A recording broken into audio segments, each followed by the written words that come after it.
नमस्कार दोस्तों, स्वागत है आप सभी का ऑनलाइन बोर्ड स्टडी चैनल पे। दोस्तों, ये जो वीडियो है सक्षमता स्पेशल जो एग्जाम देने वाले हैं नवनियुक्त शिक्षक उन लोगों के लिए है। और ये प्रैक्टिस सेट 3 है, प्लेटफॉर्म प्रकाशन जो है रुक्मिणी का उसका। और मैं बताऊं, जो लोग बीपीएससी टीआरडी 3.0 की तैयारियां कर रहे हैं उन लोगों के लिए भी ये काफ़ी बेटर है, क्योंकि दोनों का सिलेबस सेम ही है और सेम ही सब चीज़ है। तो चलिए शुरू करते हैं, फटाफट करेंगे और कम समय में करेंगे दोस्तों, ताकि आप लोगों को दिक्कत नहीं हो। और जो भी शिक्षक साथी लोग अभी तक चैनल को सब्सक्राइब नहीं किए हैं, करके बगल में घंटी होगा क्लिक कर ले, क्योंकि मैं मार्केट में जितना भी सेट आएगा सभी सेटों का आपको सॉल्यूशन कराऊंगा, जिससे कि आपको खरीदना नहीं पड़े और बहुत मज़ेदार तरीका से, ताकि आपको दिक्कत भी नहीं हो। चलिए शुरू करते हैं। निम्नलिखित में किन्हें काकोरी षड्यंत्र में फांसी दिया गया? तो अशफाकुल्ला, रामप्रसाद बिस्मिल और राजेंद्र लाहिड़ी सबको दिया गया था। इसमें उपयुक्त एक से अधिक हो जाएगा। ठीक है। अगला प्रश्न है कि स्वाधीनता संघर्ष में निम्नलिखित घटनाओं के नीचे कूट के सही क्रम में चयन करें। फटाफट कराऊंगा, कम समय में कराऊंगा, ताकि आपको दिक्कत नहीं हो। देखिए, सबसे पहले हुआ था गांधी इरविन समझौता, तब भगत सिंह को फांसी मिला, तब कांग्रेस में कराची अधिवेशन हुआ, तब द्वितीय गोलमेज सम्मेलन हुआ। उत्तर हो जाएगा आपका सी। नेक्स्ट प्रश्न है कि बंगाल का प्रथम गवर्नर निम्नलिखित में कौन था? तो लॉर्ड विलियम बेंटिक था बंगाल का प्रथम गवर्नर। सॉरी, वारेन हेस्टिंग्स था बंगाल का प्रथम गवर्नर जनरल। ठीक है, वारेन हेस्टिंग्स। नेक्स्ट प्रश्न है, फटाफट करेंगे कम समय में दोस्तों। और जो भी प्रकाशन का मार्केट में आएगा सभी का मैं आपको करा दूंगा। और काफ़ी लोगों ने कमेंट करके बताया कि सर रेगुलर प्रोवाइड कराइए, तो रेगुलर में 2 वीडियो आपको जरूर कराऊंगा, जिससे कि आपकी सक्षमता तैयारी बेटर हो जाए। कहता है, युवा बंगाल आंदोलन का शुरुआत किसने किया? हेनरी विवियन डिरिजियो ने किया था। 1857 के 1857 के स्वतंत्रता संग्राम के दौरान कानपुर के क्षेत्र ने अंग्रेज के शासन का विरोध किया, जहां नाना साहब ने स्थित महल को मुख्यालय के रूप में प्रयोग किया। बोले तो नाना साहब का कौन से महल को मुख्यालय बना लिया? तो बिठूर महल को। ठीक है, उत्तर आपका ए हो जाएगा। नेक्स्ट प्रश्न है, फटाफट करेंगे। राशि में कुल कितनी संख्या है? 12 राशि है। मेष राशि, कर्क राशि जानते हैं ना आप लोग, वही 12 राशियां है। ठीक है। अगला है कि केंद्र मुख्य खानों को उत्पादित एवं लौह अयस्क कहाँ से निर्यात होता है? लौह अयस्क जो दोस्तों है मंगलौर से, कर्नाटक के मंगलूर है ना, वहां से होता है। पश्चिम बंगाल में रानीगंज भाई कोयला के लिए है। आपका उत्तर चला जाएगा बी, रानीगंज कोयला के लिए। ठीक है, बी पर चला जाएगा। नेक्स्ट प्रश्न है कि चंद्रयान 3 को, ये काफ़ी हिट प्रश्न है, इसमें करंट अफेयर्स भी कराया जाएगा, नया नया जो प्रश्न पूछने वाला है। तो दोस्तों, ये जो वीडियो है काफ़ी मज़ेदार वीडियो साबित होगा, बहुत बेटर सेट बनाया गया है। चंद्रयान 3 को रॉकेट से लॉन्च किया गया, उसका नाम है LVM-3M4। ठीक है, आपका उत्तर सी हो जाएगा। नेक्स्ट प्रश्न पर आते हैं, फटाफट करते हैं। पाक जल डमरू मद की बात जैसे ही करता है तो लगेगा पाक बोले तो पाकिस्तान, लेकिन दोस्तों ये प्रश्न फंसाता है। पाक जल डमरू मद की बात करेगा तो भारत और श्रीलंका होता है। ठीक है। अब पूछ रहा है कि कांवड़ झील कहाँ पे है? 1 2 3 दिया हुआ है, यहाँ पे है, यहाँ पे है। दोस्तों, कांवड़ झील बेगूसराय में है, जो यहाँ पे स्थित है। 3 नंबर स्थान जो दिया हुआ है वहीं पे है, तो उत्तर करेंगे 3 नंबर। ठीक है। पूछता है कौन चीज कहाँ है। अगला है कि 2023 में G20 सम्मेलन भारतीय शेरपा कौन है? भाई अमिताभ कांत को भारतीय शेरपा बनाया गया है। अंतर्राष्ट्रीय सांख्यिकी पुरस्कार 2023 किसने जीता? सांख्यिकी पुरस्कार दोस्तों अंतर्राष्ट्रीय ये जो जीता है दोस्तों, हो जाएगा के राधा कृष्णन राव। ठीक है। अगला है कि जुलाई 2023 में नई दिल्ली में भारत 6G एयरलाइंस किसने लॉन्च किया है? तो भाई 6G एयरलाइंस अश्विनी वैष्णव साहब लॉन्च किए हैं। अगला है, अंतर्राष्ट्रीय अंतरिक्ष स्टेशन पर जाने वाली सऊदी अरब की पहली महिला अंतरिक्ष यात्री कौन है? भाई सऊदी अरब की महिला, मुस्लिम महिला, वो भी अंतरिक्ष चली गई। आप समझ सकते हैं, घर से महिलाओं को निकलने के लिए मुस्लिम पर्दा प्रथा के अंतर्गत निकाला जाता है। ओ भाई, तो ये हिट प्रश्न बनता है। ठीक है। तो रियाना बरनाबी, ठीक है, अंतरिक्ष गई है, सऊदी अरब की महिला है। ठीक है। ये बहुत मज़ेदार बात है कि महिलाएं आगे बढ़ रही है। अगला है कि क्रिकेट टूर्नामेंट रणजी ट्रॉफी 2023 का खिताब किसने जीता? तो उत्तर हो जाएगा आपका सौराष्ट्र ने जीता है। दोस्तों, अभी तक लाइक नहीं किए हैं, कर दीजिए, क्योंकि जितने भी मार्केट में सेट होंगे सारे सेट को मैं कराऊंगा।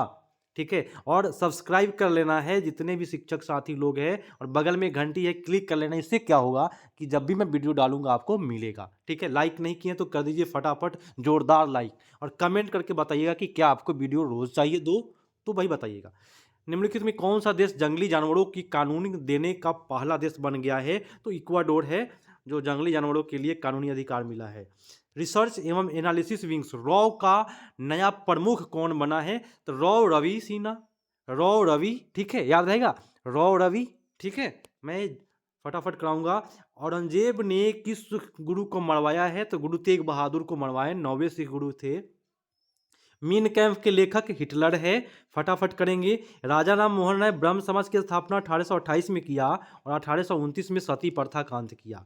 नेक्स्ट प्रश्न है कि सिकंदर के हमले के समय उत्तर भारत में कौन सा राजवंश था? तो नंद वंश था। ठीक ठीक है दोस्तों, श्रवण बेलगोला कहाँ है? तो कर्नाटक में है। इनमें से कोई नहीं हो जाएगा उत्तर, ठीक है, फटाफट हो जाएगा आपका। पंचतंत्र किसके द्वारा लिखा गया? विष्णु दत्त शर्मा। विष्णु शर्मा रहे या विष्णु दत्त रहे, दोनों एक ही हैं। ठीक है, अगला, फ्रेंच ईस्ट इंडिया कंपनी की स्थापना कब हुई? तो 1664 ईस्वी में हुआ। प्लासी का युद्ध किस मैदान में स्थित है? प्लासी का युद्ध जो हुआ है यह तत्कालिक बंगाल में है अभी प्लासी। गंगा नदी के प्रमुख स्रोत क्या है? देखिए, भागीरथी और अलकनंदा नदी जहाँ मिलता है उसी को हम गंगा नदी कहते हैं, और 2525 मीटर लंबाई इसका गंगा का है। चलिए फटाफट करेंगे, कम समय में जितने भी सेट है कराऊंगा, और जब तक एग्जाम नहीं होती है तब तक बेटर, बोले तो एक दिन में 2 सेट में कराऊंगा। भूकंप की तीव्रता मापने के पैमाने को क्या कहा जाता है? तो भूकंप की जो तीव्रता मापते हैं उसको रिएक्टर पैमाना कहते हैं। अगला है कि पृथ्वी के वायुमंडल का सर्वाधिक घनत्व कहाँ होता है? तो भाई सबसे ज़्यादा घनत्व भाई क्षोभ मंडल में है। नेक्स्ट है कि भारत में उष्णकटिबंधीय सदाबहार वन कहाँ मिलते हैं? उष्णकटिबंधीय सदाबहार वन केरला में मिलता है। अगला है कि चक्रवात निम्नलिखित में किसके कारण आता है? तो निम्न दाब के कारण आता है। अगला है कि प्राथमिक शिक्षा का मौलिक अधिकार में को संविधान में कब जगह मिला? प्राथमिक शिक्षा को मौलिक अधिकार में 2002 में शामिल किया गया है संविधान में। केरल में थुम्बा जो जगह है प्रसिद्ध है, क्यों? तो रॉकेट लॉन्च किया जाता है यहाँ से दोस्तों। क्या किया जाता है? रॉकेट लॉन्चिंग सेंटर है। वार एंड पीस के लेखक कौन है? लियो टॉल्स्टॉय, उत्तर आपका हो जाएगा। पूरा सिलेबस आधारित बहुत मजेदार सेट बनाया दोस्तों प्लेटफॉर्म वाले ने। कहता है 1953 में पहला पिछड़ा आयोग की स्थापना। देखिए, पिछड़ा आयोग काका साहब कालेकर, पिछड़ा आयोग की बात करेगा काका साहब, याद रखना है। अगला है लोकतंत्र की सफलता का मानदंड क्या है? लोकतंत्र की सफलता का मानदंड है जनता के प्रति उत्तरदायित्व, वैध शासन की स्थापना, आर्थिक समानता में कमी और सामाजिक न्याय की स्थापना। एक से अधिक उत्तर हो जाएगा दोस्तों। अगला है उदारीकरण का अर्थ क्या है? देखिए, उदारीकरण बोलते हैं किसको? निजी स्वतंत्रता और बाजार की शक्तियों को स्वतंत्रता और अनियंत्रित नीतियों का अनुसरण करना ही उदारीकरण कहलाता है। अनियंत्रित वर्ड रहेगा। आर्थिक सुधार का अर्थ क्या होता है? आर्थिक सुधार, देखिए जब सुधार करेंगे तो नया चीज निर्माण होगा, दिमाग लगाइए। तो लिखा हुआ है कि पुरानी नीतियों में बदलाव और नई नीतियों के सिरे से निर्माण करना। ठीक है, अगला प्रश्न मजेदार तरीका से कराऊंगा, और जब तक आप लोग कि जितने भी मार्केट में सेट है नहीं कराऊं तब तक छोड़ूंगा नहीं। एक दिन में प्रत्येक दिन 2 सेट कराऊंगा, रेगुलर कर लेना है आप लोगों को 2 सेट। निम्नलिखित में कौन सा मानव विश्व सूचकांक में शामिल नहीं है? तो नहीं कहता है तो भाई सामाजिक असमानता नहीं है, मानव में नहीं रखा जाता इसको। मिश्रित अर्थव्यवस्था बोलते हैं कि आपके पास जितना पैसा है और सरकार के पास जो पैसा है उसी को मिश्रित कहते हैं। तो लिखा हुआ है क्या? सार्वजनिक तथा निजी क्षेत्रों का अस्तित्व। ठीक है, अगला निम्नलिखित में कौन सा अचल पूंजी है? अचल पूंजी बोलते हैं जो भगवान के द्वारा, जो ईश्वर के द्वारा, जो गॉड गिफ्टेड है, प्रकृति के द्वारा जो दिया हुआ है, जैसे सूर्य। तो भाई इसमें कोई नहीं है। अगला प्रश्न है कि आपदा प्रबंधन के, एक सेकेंड, आपदा प्रबंधन के 3 अंगों में निम्नलिखित में कौन सा शामिल नहीं है? तो भाई इसमें से कौन सा शामिल नहीं है? तो आपदा के दौरान धार्मिक अनुष्ठान का आयोजन। भाई आपदा के दौरान क्या आप पूजा पाठ करिएगा? ये नहीं है शामिल दोस्तों। अगला है अंटार्कटिका में तीसरे भारतीय शोध स्थान की स्थान किस नाम से जानी गई? अंटार्कटिका में जो तीसरा शोध स्थान है उसको भारती के नाम से जाना गया। प्रथम को गंगोत्री बोलते हैं ना। चलिए अगला, स्वतंत्र भारत के प्रथम महाराज्यपाल गवर्नर कौन है? तो लॉर्ड माउंटबेटन साहब है स्वतंत्र भारत के प्रथम गवर्नर जनरल। अब भारतीय कहते हैं तो सिराज गोपालाचारी। निम्नलिखित में किसे भारत का मैनचेस्टर कहते हैं? अहमदाबाद। ठीक है। बिहार का अंतिम अफगान शासक कौन था? तो भाई दाऊद साहब को याद रखिएगा, दाऊद खां करामानी। ठीक है। बिहार आए यूरोपीय यात्रियों में कौन चिकित्सक था? तो मार्शल याद रखिएगा। मार्शल जो था ना, बिहार से आया था, एक डॉक्टर था। तिलका मांझी वर्तमान बिहार में किस शहर में फांसी दिया गया? तो भागलपुर में दिया गया है तिलका मांझी को। ठीक है। मजेदार सेट बनाया दोस्तों, काफ़ी बेटर है ये। सक्षमता एग्जाम जो लोग दे रहे हैं और बीपीएससी टीआरई 3.0 उन लोगों के लिए बेटर है। फुलकारी कढ़ाई किस राज्य से संबंधित है? फुलकारी कलमकारी, कलमकारी तो आंध्र प्रदेश है, ये फुलकारी कहते हैं पंजाब है दोस्तों। अगला है कि किस भारतीय शास्त्रीय नृत्य में शाब्दिक अर्थ कथा अभिनय है? किसका नाम है कथा एवं अभिनय? उत्तर होगा कथकली। योनि किस ओर जाता है भाई? योनि कहाँ जाता है? गर्भाशय में जाएगा ना योनि। अगला है कि कौन सी गैस चिप्स में ऑक्सीकृत होने से रोकता है? माने चिप्स का जो पैकेट होता है, आलू का चिप्स, टमाटो चिप्स, उसमें नाइट्रोजन गैस भरी होती है। ठीक है, N2 होता है। निम्न में किसकी कोई इकाई नहीं है दोस्तों? बल की इकाई होती, लंबाई की इकाई मीटर होता है, शक्ति का वाट, तो इनमें से कोई नहीं। ठीक है। अगला है कि मनुष्य में, महिलाओं में गुणसूत्र XX होता है, पुरुषों में XY होता है। ठीक है। किसमें पतली कोशिका भीति के साथ अपेक्षाकृत गैर विशिष्ट कोशिकाएं होती है? तो गैर विशिष्ट कोशिकाएं पैरेनकाइमा में होता है, गैर विशिष्ट कोशिकाएं पैरेनकाइमा। ठीक है। परमाणु बलों का सिद्धांत खोज किया था हिडेकी युकावा, युकावा याद रखिएगा, परमाणु बल। ठीक है, युकावा। ठीक है, बहुत मजेदार है।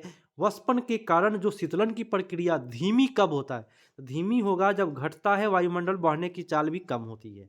घटता है और वायु बहने की चाल भी कम होती है, तब धीमी हो जाएगा। अगला है कि किस समूह में पौधे को समांतर शैवाल कहा जाता है? देखिए, शैवाल को जो रखा जाता है वह थैलोफाइटा में रखा जाता है। ठीक है। किस प्रक्रिया के द्वारा ठोस गैस में बदल जाता है? तो उसको कहते हैं सब्लिमेशन। अंग्रेजी में बोलते हैं सब्लिमेशन, हिंदी में बोलते हैं ऊर्ध्वपातन। ठोस से सीधे गैस में, तो इसमें ऊर्ध्वपातन है नहीं, तो इनमें से कोई नहीं मानेंगे। चलिए अगला प्रश्न है। प्रश्न कहता है, ध्यान से समझिएगा, कि कौन सी तरंग चमगादड़ को रास्ते में आने वाली बाधाओं को पता लगाने में मदद करता है? देखिए, चमगादड़ की आंख नहीं होती है, लेकिन देखिएगा तो आपको लगेगा कि आंख है। उसी से भाई प्रस्रव तरंग निकलता है, तरंग के माध्यम से चलता है प्रस्रव तरंग। ठीक है। अगला, नीचे दिए गए कह रहे क्या कि सब्जियों को चुनिए जिसके भीतर बीज है? तो करेला, खीरा, चीकू, भिंडी, नाशपाती, टमाटर। अगला है कि खारे पानी में पैदा होने वाले पौधा हाइलोफाइटा कराता है। क्या कराता है? हाइलोफाइटा। और हाइलोफाइटा कहीं ऑप्शन में है नहीं, इनमें से कोई नहीं हो जाएगा। तरंग चाल, आयाम, तरंग दैर्घ्य, आवृत्ति, सभी को क्या कहा जाता है? देखिए, ये सभी को मेरे दोस्तों कहते हैं क्या? तरंग की विशेषता है। राजा जी राष्ट्रीय पार्क कहेगा तो उत्तराखंड में, और एशियाई हाथी के लिए है, राजा जी हाथी के लिए। ठीक है। एक सेकेंड, हाँ, किस शैवाल का उपयोग अंतरिक्ष यात्री भोजन के रूप में करते हैं? तो भाई कोलेरा नामक एक शैवाल है जो भोजन के रूप में किया जाता है और ऑक्सीजन भर भर के देता है, जिससे अंतरिक्ष यात्री को दिक्कत नहीं होती है। और दोस्तों मैं बताऊं कि आप लोग को क्या करना है, भाई रोज सेट चाहिए तो सब्सक्राइब करके बगल में घंटी होगा, क्लिक कर लेना है, और आपके शिक्षक साथी जिन लोगों के पास तैयारियां कर रहे हैं सक्षमता की, उनके पास शेयर करना है। ठीक है। प्रकाशिक ऑप्टिकल फाइबर किस सिद्धांत पर काम करता है? तो पूर्ण आंतरिक प्रवर्तन, संपूर्ण आंतरिक प्रवर्तन वही होता है। ठीक है। अगला है कि रसायन शास्त्र में साबुन किसका लवण है? देखिए, वासा का लवण है, वासीय एसिड का लवण होता है। अगला है कि हमारे शरीर में एक स्थान जहां ठंडा रेगिस्तान है, तो लेह लद्दाख में है। चलिए, मरा हुआ मछली बोले तो मृत मछली से निकलने वाला जो दुर्गंध है किसके कारण होता है? तो एमिनो यौगिक के कारण मरा हुआ मछली महकता है। अगला प्रश्न, बायोगैस का मुख्य घटक क्या है? भाई मीथेन है। ठीक है ना। अगला है कि निम्नलिखित में क्या कृत्रिम पारिस्थितिकी तंत्र का उदाहरण है? देखिए, कृत्रिम पारिस्थितिकी तंत्र की कहेगा तो बगीचा हो जाएगा। निम्नलिखित में कौन प्राणी जगत में संधिपाद प्राणी आर्थ्रोपोडा से समूह नहीं है? आर्थ्रोपोडा का समूह कौन सा नहीं है? तितली है, तिलचट्टा है, मकड़ी है, सब है, तो इनमें से कोई नहीं। अगला है कि निम्नलिखित में किस तत्व की परमाणु त्रिज्या सबसे अधिक होती है, जिसकी परमाणु संख्या कम होती है? इसका परमाणु संख्या 3 होता है, इसका 4 होता है, इसका 7 होता है। तो परमाणु संख्या जिसका कम होगा उसका त्रिज्या अधिक होगा, तो लिथियम हो जाएगा। वह अम्ल कौन है जो चींटी के डंक में प्राकृतिक रूप से पाया जाता है? तो फॉर्मिक एसिड। क्या होता है? फॉर्मिक एसिड होता है चींटी में। उसका एक और नाम है मेथेनोइक एसिड। तो इनमें से कोई नहीं हो जाएगा, नहीं दिया हुआ है। यक्षमा बोले तो टीबी रोग पैदा होने का मुख्य कारण क्या है? तो भाई माइक्रोबैक्टीरियम नामक जीवाणु के कारण होता है। चलिए, बाह्य अंतरिक्ष में अंतरिक्ष यात्री को आकाश कैसा दिखाई देता है? भाई काला दिखाई देता है। ठीक है। दौड़ने के दौरान धावक का गुरुत्व केंद्र कहाँ होता है? मान लीजिए कोई दौड़ रहा है, उसका गुरुत्व केंद्र कहाँ होगा? शरीर के बीच में होता है। ठीक है। रुधिर कैंसर का दूसरा नाम है ल्यूकेमिया। ल्यूकेमिया क्या है भाई? ब्लड कैंसर है। अगला प्रश्न है निम्नलिखित कथनों में कौन सा सही है? तो इसमें सही हो जाएगा कि जल एक चक्रीय संसाधन है।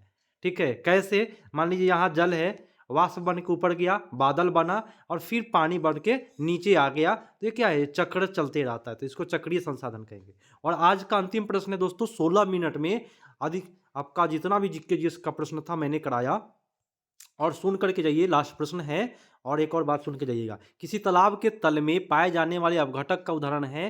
तो कोशिका भित्ति तालाब के तल में जो पाया जाता है। हाँ, मैं दोस्तों बताऊं कि इसका जो सिलेबस है और बीपीएससी टीआरडी का सिलेबस है, सेम ही सिलेबस है।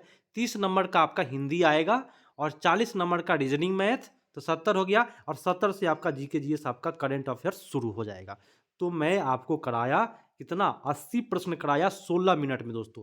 यदि आपको रोज सेट चाहिए तो कमेंट करके बताएं कि हमको रोज प्रत्येक दिन 2 सेट चाहिए, मैं 2 सेट कराऊंगा। और जितने भी मार्केट में सेट है सभी करा दूंगा एग्जाम के पहले। और अभी तक सब्सक्राइब नहीं किए हैं, ये तो कर लेना है। आप सभी शिक्षक साथी लोग कर ले, क्योंकि जब भी सेट डालूंगा आपके पास नोटिफिकेशन चल जाएगा कि सेट डला गया है, और आप लोग देख लीजिएगा। ठीक है। और शेयर जरूर कर दीजिए एक बार। मिलते हैं अगले पार्ट में, तब तक के लिए धन्यवाद। जय हिंद।